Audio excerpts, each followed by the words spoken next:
Yes, we're talking about Disney yet again, but from a different angle. Between an equal pay lawsuit and disturbing revelations surfacing about a linchpin in the future of the Marvel Cinematic Universe, Disney isn't doing so well. Everything is garbage. No. I'm Troy from Marks on Media, and today we're talking about Disney's legal woes.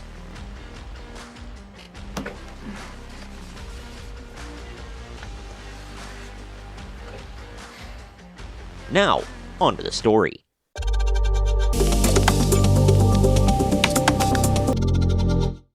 The links to the articles I'm covering can be found in the video description. Disney finds itself entangled in legal controversies that threaten to tarnish its once wholesome image even more than it already has been. But if you ask me, that's like wearing your brakes down to nothing but metal and then continuing to drive until your rotors are destroyed.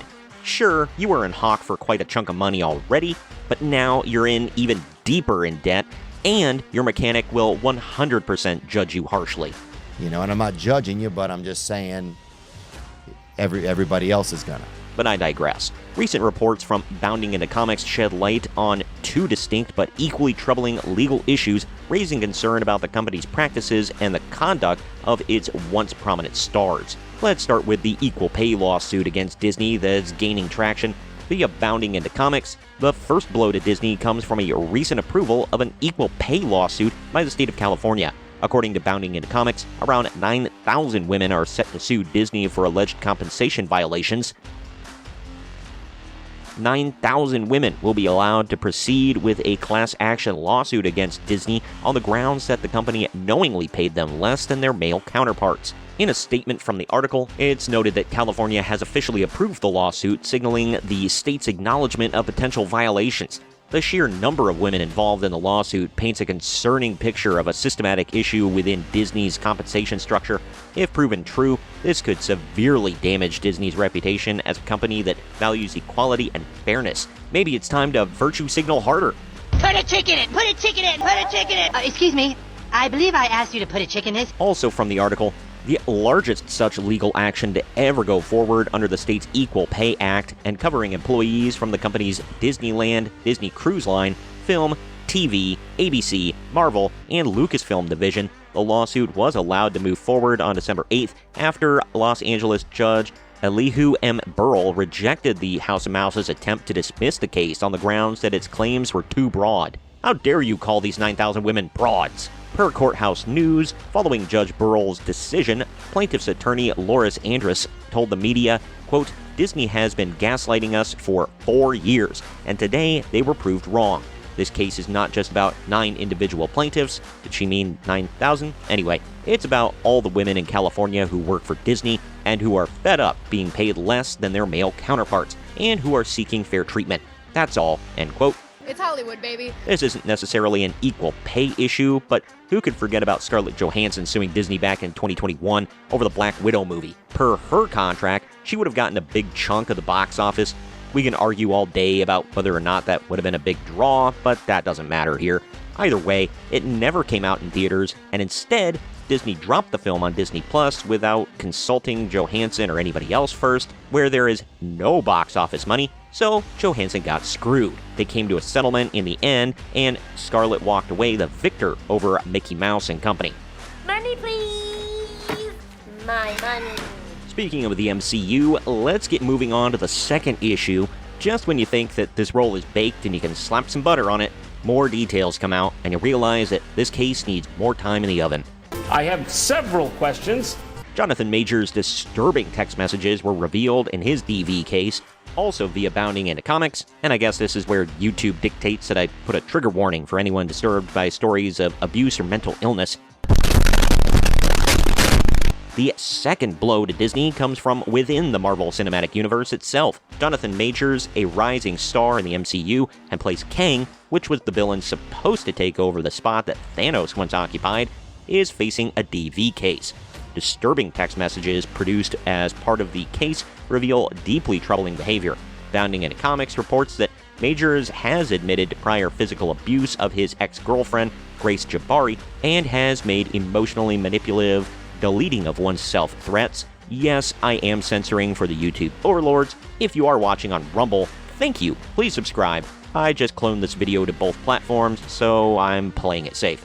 It's a bold strategy, Cotton. Let's see if it pays off for him. As reviewed by People, following a submission of multiple messages into evidence on December 8th, one particular message sent from Majors to Jabari in September 2022, roughly 8 months prior to the alleged altercation that led to his current legal case, appears to see the actor scrambling to cover his legal bases after Allegedly assaulting the professional Hollywood film dancer. Quote, "I fear you have no perspective of what could happen if you go to the hospital," Majors reportedly wrote.